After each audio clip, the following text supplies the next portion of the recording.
here we are. It is Friday, May 24th, 2024, and this, of course, is the weekly video. We do these every Friday. We take a look at what's been going on in the auction market, what's coming up, what the prices were this past week, and so forth. And there's quite a bit been going on. I'm going to get into them. I'm going to talk about some of the results at Druweatts. They had a phenomenal sale for the Polymer collection, and Leland Little sale did fine. Oak Ridge had their sale, and so forth. And so far, everything looked very good across the board. There were some good buys as always. There were some crazy high prices as always, and that's the way it goes. All right, now one of the things before I get started is I wanted to talk about this vase. I've gotten numerous inquiries about it. You may recall a few weeks ago, we did a video of a vase that looked just like this that was coming up for sale in Bruges at an auction there, and we had some real doubts about the authenticity of it because of that famous video called Faking China, where they were showing a workshop in Jingdezhen where they were making these vases, and they show the vase. And many of you will remember it.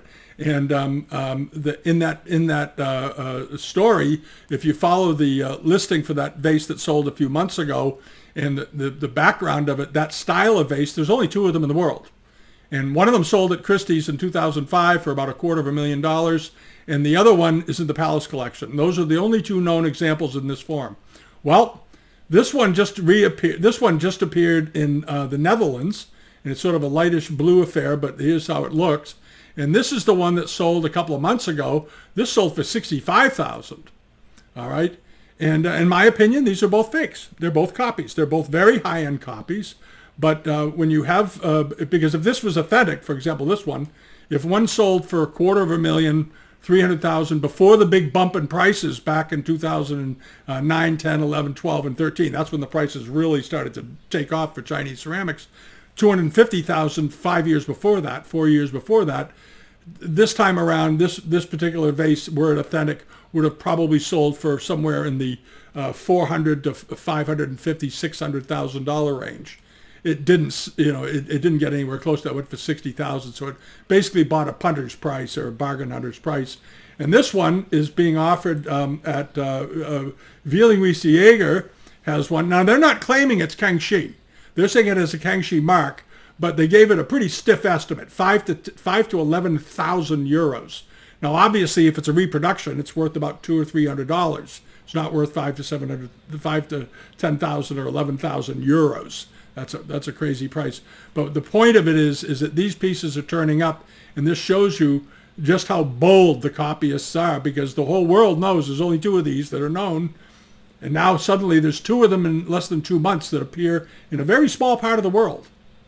And all of that adds up to a lot of raising of eyebrows. So if you're looking at this vase, take it off your watch list. Right now there are only 3 bidders watching this, so I think the word is out that this is not likely to be authentic. And this sale's been posted now for a while. The sale is just coming up in about 10 days, so we'll see, or 11 days. We'll see how it does.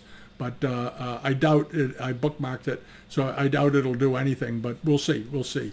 I suspect it's going to be a buy-in. Now on to this sale. This was the Leland Little sale that took place. As I mentioned a few weeks ago, they've decided to they've committed to building up their Asian art category, and of course they're in direct competition with Brunks, which is just up the road. They're both fairly equal in size, I think, from what I gather between the two companies. It's not like, Leland Little's the upstart against the big Brunks, and Brunks is certainly not the upstart against Leland Little. They both have very nice facilities. Leland Little has a spectacular looking facility, I must say. I saw some photographs of their auction house. If you haven't seen it, go to Leland Little's website and see their facility. It is quite impressive. It's very impressive, actually. But at any rate, they had these pair of Daoguan lotus bowls, very well-known type. They're fairly common and so forth, but they seemed legitimate, and they sold for $3,800 plus the premium and so forth. So there you are.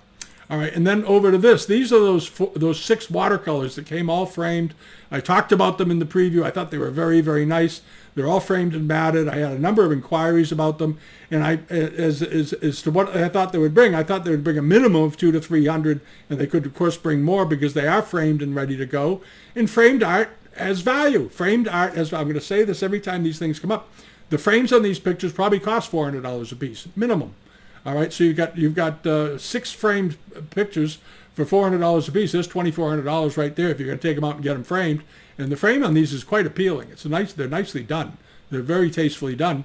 And somebody bought all 6 of them for $2,500 plus premium. So around, what does that work out to? About $3,200 or something? Somewhere around there, $3,100. Not an unreasonable price. They're beautiful. First half of the 19th century. Thought they were very nice. And there was another one that did very well too. Now this was the big ticket. I think the biggest ticket in the sale was this wonderfully done plaque, Republic period, probably done in the late 1920s or or mid 30s. And I had several inquiries about this, and I didn't know who the artist was offhand when I looked at this, but I looked at the artwork, and I told both the prospective bidders that even if it's not done by a famous artist, it's going to bring at least $6,000 to $9,000, I would think, somewhere around there. And in the end, it did very well. So somebody obviously looked up to see who the artist was, and it sold for $15,000 plus the premium. Not a surprise. Beautiful piece of porcelain, wonderfully done. She says, look to see if it's in the Republic Porcelain book. So apparently they looked it up and couldn't find him either, but somebody obviously did. Or 2 people obviously did, and they chased it. At least 2 people. And there you go. Let's take a look at the bidding history on this. It probably got pretty aggressive. All internet and competing bids. It started at $50. There you go. The opening bid was $50. It opened at $97.50. So there was a lot of interest in it. I suspect that was a left bid, and then the internet took over from there, and off it went. All right, now on to this. This was one of the little bargains of the day, I thought. This is 2 nice soapstone carvings. The one on the left is about 4 inches tall. The one on the right is about 8 inches tall. And this is sort of this modeled. It has a lot of iron in it, this particular type of soapstone. And sometimes they will rub them down when they finish them with a little bit of sort of umber glaze in it to give it some color. Any rate, I thought these were both nice. I like the fellow on the left in particular. I think you could use a polish because he's got some little scratches on his head and stuff. But this was a nice little lot of carvings. I love carvings, as you all know. So, I thought, boy, these are pretty good. And there's the fellow. The robe has decoration. There's traces of red pigment on it here. He's holding a pomegranate in his hands. You can see the seeds in the middle. It's a wish. It's a wish for lots of children. All the seeds for lots of kids in your family. It's a good luck thing. And it sold for $175 plus premium for the both of them. That was a good buy. And then over to this, you have these Amsterdam Bont type vases. These are clobberware, as they're more commonly known. And they would ship these to Europe in blue and white typically. And then once they got there, the buyers would say, well, we want you to add some color to it. So the artist would go to work in Europe and apply some enamels, color them in sort of in keeping with how the Chinese were doing them, and refire them and send them out. And here, all 3 of these sold very reasonably. Now, one of them had a repair. I think it was the one on the right, had a fracture in the body. I think you can see the line right there. So that one's had a bit of damage to it. But the other 2 looked okay from what I can see, and all 3 sold for $450. Perfectly reasonable buy plus the premium. So you're up around $520 or something for all 3. And these were good size. These weren't little tiny vases. The big vase in the middle was a foot tall. So the ones on the sides flanking it are about 9 inches tall, or 10 inches tall. Very reasonable. And then over to this. Oh, I threw this in at the last minute. I wanted to talk about this.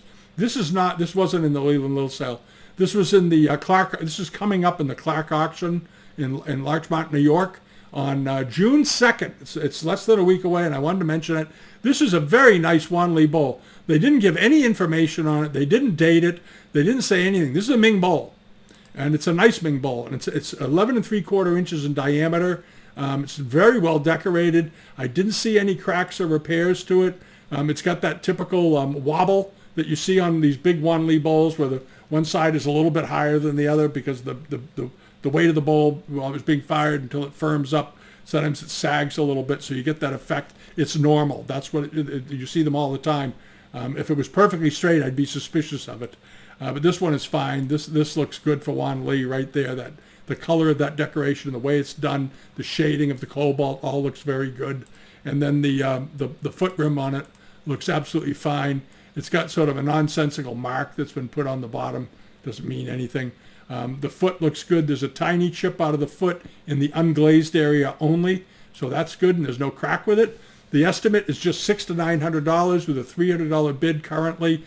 This bowl should bring, on the very low end, around $1,600 or $1,700, and could bring $2,400, $2,500 when it sells, somewhere in that range. But it's a nice looking bowl. If you've wanted a Wanli punch bowl, when this is a punch bowl, technically it's 12 inches, 11 3/4 inches in diameter. It's a pretty nice looking thing. All right, and then on to this. This was one of the big guns. This was in the Druout sale, and I'm assuming this came from the Palmer family. It's an amazing first half of the 19th century robe, probably either Jiajing or early Daoguan period. Outstanding color and quality, beautifully done. The gilt threading on this is absolutely amazing, and they provided some very good pictures.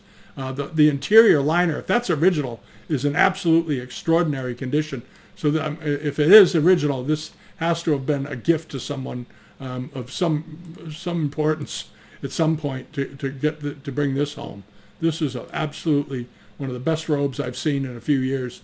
There's the dragon, beautifully done, wonderful threading, nice shading of the gold, and the way they used the blue background to help create the scales, just very cleverly done. Sold for $190,000 plus premium, so around $250,000 for that robe. All right, very, very nice. All right, what was the commission on this? 31.2%. Yikes. And then it drops, once you get over $500,000, it drops to 24%. Quick word on buyer's premiums. This 30% and up business on high-priced items, these auction houses have to stop doing this. They're driving people away. That's crazy. Sotheby's just recently, as many of you know, cut their commission rate to 20%, and for that reason on their lots. And I think the other auction houses will be very wise to follow them. Charge the seller a little bit more. There's this delusion out there that the seller is told, well, you're only going to be charged 5 or 10% or very little, and that's it. No, the buyer's premium is part of the seller's cost as well, because all of that comes off before the seller gets paid. So this sold for $190,000 plus 31%, $250,000, and the seller is going to net out somewhere around $150,000 or $160,000 US for this if they paid a regular commission. So I'm not picking on Druweatts for this. They all do it, but the commission schedules have gotten crazy, and I think they're going to start scaring people away. And they're certainly going to scare away consigners once they figure out the game. All right, now this. Sotheby's is wise. Sotheby's is showing wisdom here. And I suspect Christie's will follow suit within a year or two. So will Bonhams, I believe, will follow them.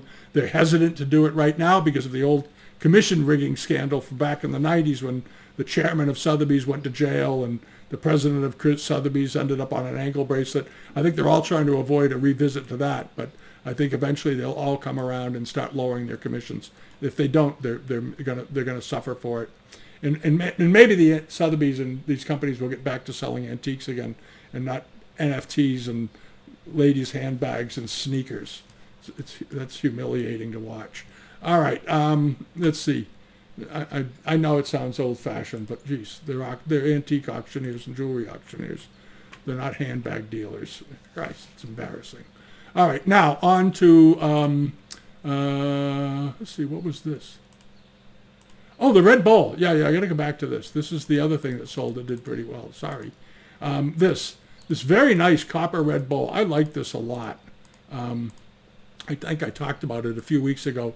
I like the shading of the red. I like the way the lip is done. I like the potting of it a lot. And it came apparently from the Cunliffe collection, which was a famous British collection. It had a crack in the bottom. It wasn't perfect. But I looked at this picture. The crack does not appear to go through to the interior. It's visible on the bottom, clearly. But I looked at the inside, unless it's extremely faint. I didn't see it in there. But this is a nice-looking Kangxi bowl. It's got this sort of greenish tone to the white glaze on the bottom. Sometimes it's very green, like Celadon and full of crackles. Here you can see the crackles, and it's got that greenish tinge to it. And this was a nice bowl. Ended up selling for $7,600 plus premium, so about $8,400 or so. And then this, the Blanc de Chine Guan Yin figure. This is very, very nice. Let's see, 17th or 18th century, they're right about that. It's just a hair under a foot tall. Beautiful creamy glaze, beautifully finished. And again, Blanc de Chine pieces have done very well over the years. And this one had a crack in the base, right there. Still did very well. So it shows some real strength in that market. Sold for $40,000 plus premium, or around 50,000 US. Very, very nice. And then over to this, the England plate. I think this is, well, that's what they usually call them. Provenance. This is the Armorial family centered Zutphen. Often you see these and they say England under them. This one says Zutphen. But a lot of times it's just England. It's very, very nice Kangxi dish. You see these turn up from time to time, and they all bring sort of in this price range, somewhere between $1,800 and $3,000 or so, $4,000, depending on the condition. This was a nice one. It's 24 centimeters in diameter, so it's about 10 inches, 9 or 10 inches in diameter. A good-looking plate. And the sale was very good all across the board. Here's this very nice Kangxi incense burner with a nicely shaped body, with the mortals all around the outside of it, and so forth. This was quite attractive. And the estimates on everything in this sale, from what I could see, were pretty reasonable. This was estimated at $3,000 to $5,000, and I had a couple of inquiries about this. I told them to probably go over it a little bit. It did. It ended up selling for $9,000 plus premium, so it almost doubled the estimate. But a nice looking example, and measured about 6 inches or 8 inches in diameter, and was about 6 inches tall. Good looking ceramic. And then over to this, the rondelle. This was a gorgeous, probably Chai Ching period rondelle. Wonderful color, striking actually when you look at it, the condition of it. No loose threads hanging off of it. Very, very tight. Beautifully done. The dragon, I love the dragon. And I like how they shaded the dragon's head. He's sort of gray in color, but he has a gold thread body. Beautiful piece. And this sold for $8,800 plus your premium. So $10,000 for that. And there was another one in the sale that didn't bring quite that. I think it brought a little less, around I want to say $5,800 or $6,000, but very similar. Not quite as great as that one, but pretty good. And then over here to this is the second part of the Druout sale. And this is what I wanted to mention. On June 5th, they're having the rest of it. And this is the Palmer family at Buscock Wood. This is day 2, Chinese ceramics and works of art. And this is not a huge sale. It's a fairly small sale, but there's a couple of really good things in here worth looking at, that's for sure. They didn't sell all the best stuff the other day. This is a very, very nice pieces of lacquer in here. There's a Fei Hua Ming jar in here. I'm going to share that with you. Here it is. And I've always liked Fei Hua ware. This is quite a nice one. It's quite refined. Beautiful aubergine color, 16th century probably. I don't know if they dated it. They called it 17th century. I think it could be early 17th century. Anyway, it's estimated at $3,000 to £5,000, 3,000 pound opening bid. It measures just a hair under a foot tall, 25 centimeters in height. Nice looking jar. The bottom of it looks fine. There's a paperwork with it. It came from Dreweatts and Sons back in 1953. They paid 275 pounds for it. That was a lot of money back then because the pound was trading for about 6 to 1 to the dollar, something like that. So that was a pretty stiff price back in those days. That was a strong price. And this was bought by Mr. R.H.R. Palmer, Birch Grove, Twyford in Berks. There it is. Nice looking piece of ceramic. And then over to this is another piece of sort of Fei Hua, but it has an unglazed biscuit revealing through the body here. And you see the same treatment was done in Sung pieces. This is not Sung, but the same technique was used during the Sung and into the early Yuan dynasty. And here you have it again with the fish and so forth. This is quite nice. It's got some scratches and roughness to the body on the cobalt glaze. That goes with it, I'm afraid. But it's an unusual form and type. And here's the original entry, I guess, in a family logbook back from years ago. It was estimated to be worth 15 pounds. That's changed, obviously. It's estimated also at 3,000 to 5,000 pounds, and it should get there. It's a nice looking thing. And this is 16 centimeters in height, so it's about 7 inches tall, roughly. Looks bigger, but that's about how big it is. And then this is a Kangxi gilt decorated and blue ground brush pot. This is where they blow the glaze on with straws to give it that speckled effect, and then they go over it with gilding. And it's got inscriptions on it down this side. That will drive the price up, by the way. We'll see how it does, but the inscription and the gilding will drive up the price on this. It's estimated at just $4,000 to $6,000. Expect it to bring $8,000 to $15,000, somewhere in there, I bet. But it's a very nice example, and it was bought at Spinks. All right. And there's that paperwork. Okay, now moseying along, this is another thing that's in the sale. A very nice birthday celebration vase, Kangxi period. This is pretty good size too. I'm going to get the exact height for you. 43 centimeters. So it's about 17 inches in height. Nice looking vase. Very unusual decoration. It's all compartmented in the round, going around it. Beautiful aubergine color here. The blues are nice and translucent and so forth. I love the horse at the bottom. Great facial expression. Always love the horses and so forth. Here's the bottom. Exactly how it should look. I don't see any repairs to it. It's estimated at $30,000 to $50,000 with a 30,000 pound opening bid. This could do pretty well. This could bring more. You never know with these pieces. They're so wild card. This shape is very, very appealing. So it could conceivably bring upwards of 60 or 70,000 maybe. It's very attractive. And there's another Kangxi vase in the sale also that's very attractive with the same roughly the same estimate. So you want to check those out if you're a Kangxi buyer. And then this.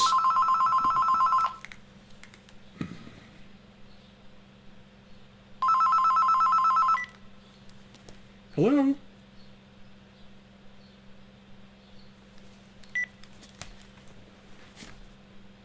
Sorry about that. And then there was this really interesting a set of books by R.L. Hobson. This is the famous Eumorphopolis collection. You've heard about it. You've read about it. They did publish a catalog about it. This is the catalog. This is the original set of books.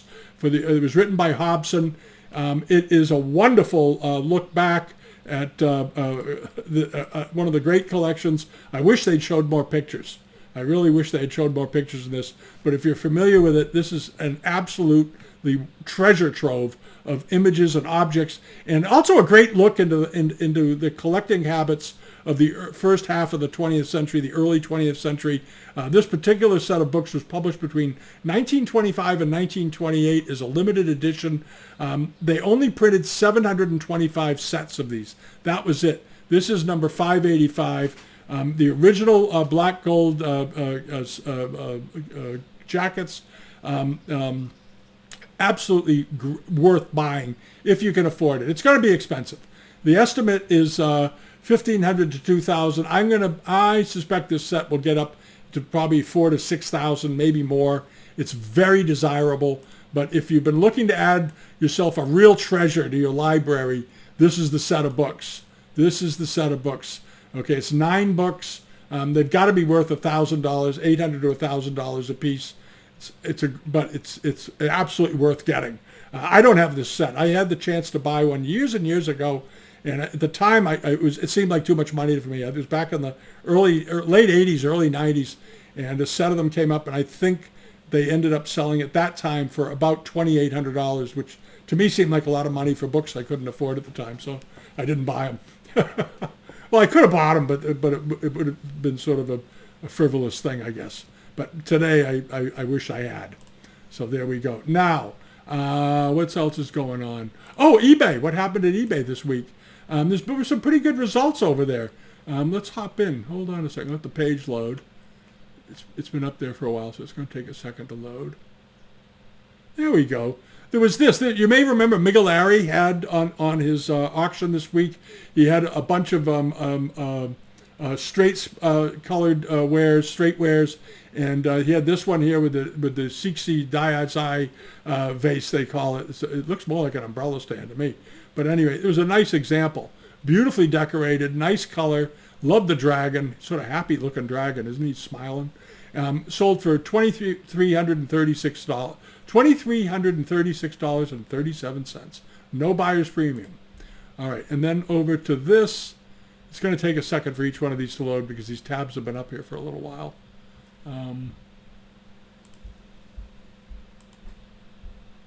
There we go, the robe. This was closing last Friday, and I couldn't remember if I talked about it or not because I don't remember when it closed. It ended on Friday the 17th. So I don't think it was in the video. It was this very, very nice robe. It was up there. It was up to around 2 or so thousand. I thought it would go a little further. It did. Nicely done. Late Qing, early Republic period robe, $3,638. Beautiful example. And then over to this, the transitional period jar. This was a nice piece. This was sold also by Migolari. The bottom of it looked absolutely fine. I didn't see any holes anywhere. Here's the side of it. And it did fine in the end. It brought $5,211. Nice looking piece of porcelain. And he had some good things. He had a whole bunch of stuff up. You may remember it was paid like a whole column of it. All right, and then over here to this. This was another bowl that he had up with the Tibetan symbols on it and the lotus flowers. I thought this was really quite lovely. And I think this was a very good buy, by the way. This didn't bring quite what I thought it would. It sold for $1,283. I thought it might bring $1,500 to $1,800. So whoever got this got, I think a really good buy. I think this was, because it's so pretty. The lotus flowers, the lotus blossoms wrapping around under the characters is so pretty. And then the artist did a really nice job here on the upper rim, using light blue and dark blue against white. It was very effective use of those colors. And then on over to here, the lacquered box. I like this box a lot. I thought this was a really nice looking box. And I like tea caddies. And this one did fine because it was in such good condition. When you look at this thing, especially the tops of these boxes, because everything settles on them, the dust settles on them, and people, when they're cleaning, if they see dust on top of a lacquer box with gilding, they forget, and they use whatever wet rag they have available. They just wipe it to get the dust off. And what often happens is each time you do that, you're rubbing off some of the gilding. So you want to be extremely careful when you do that. Otherwise, you're going to ruin the top. This one didn't suffer that fate. It was in remarkably good condition, considering how worn many of these look. And I think that drove the price. I think that people that shop for these, that look for these caddies, recognize that this one's in particularly good condition. It didn't have any cracks down the sides. Looked very, very nice. And it sold for $950. If the top was worn on this, it would be worth about $350. But without the unworn top, it really pushed up the price. All right, and then this is another Straits piece from Migolari, early 20th century, late Qing. It did very well. It sold for $724. Again, like the dragon, he sort of looked like he's on an adventure. He's got a nice expression, and I like this color, this sort of mint julep green lappet around the bottom, which points to the very, very late Qing or early Republic period, that color. All right, and then over to what's coming up this week. There's a bunch of stuff on there. I haven't gone through everything yet, but there are a number of nice lots up there. I'll give you a few examples. This also, again, Migolari. He must be the busiest guy in the UK. There's this very nice Japanese Arita teapot with the octopus scroll borders around the top. Very, very attractive. Oh, I meant to mention, if you think about that octopus scroll, there was an octopus scroll bottle vase at Leland Little sale this week that did very well. It brought $1,500 because it was a big one. It was in very nice condition. It was beautifully decorated, and it was an old one. So there you go. And here's a teapot with it, with the curved bridge handle, arch handle, and so forth. Right now it's at £36, £36, $45. It'll probably get up to 150 or so. But if you like Japanese Arita ware, this is a nice pot, nice looking teapot. And then this is a piece of bleu de hue for a Vietnamese market. This is a high-sided bowl. It's rather nicely done, with a fisherman in the foreground, quite charming. And then you have all the trees along the shore and calligraphy. This ends in a couple of days. Right now it's up to just $20. Expect it to go up a lot more toward the end, probably 10 or 20 times that amount. Vietnamese pieces, I noticed, spike crazily at the ends. There you go. And then this, another one of these rondelles, not too dissimilar from the one we saw before. This is not quite as old as the other one, but it's an old one, probably late 19th century. It's up to 598 US or 820, what is this, Australia? Canadian, okay. It's either Canadian or Australian when it's off like that. And it'll probably get up to somewhere between $800 and $1,200 by the time it's over. But it's a nice looking rondelle, so if you're a silk buyer, you want to check it out. And this one is all framed. There it is in its frame. It looks nice. It presents very well. I like the mat they put around it. It's very attractive. This corner needs a tightening over in here. It looks like it got maybe bumped or dropped or something, but otherwise it looks very, very good. All right, so that's about it for the week. Check out the newsletter this week, and those of you on Patreon, you'll notice there's a couple of conversations going on over there, and I love it when people put pictures up. So if you're using Patreon, share up some images and talk about what's going on there. It's kind of fun. And thanks all so much for watching and subscribing. And if you haven't subscribed yet here on YouTube, please do. Love the company. All right. Have a good weekend, and we'll see you next week. Okay. Bye-bye.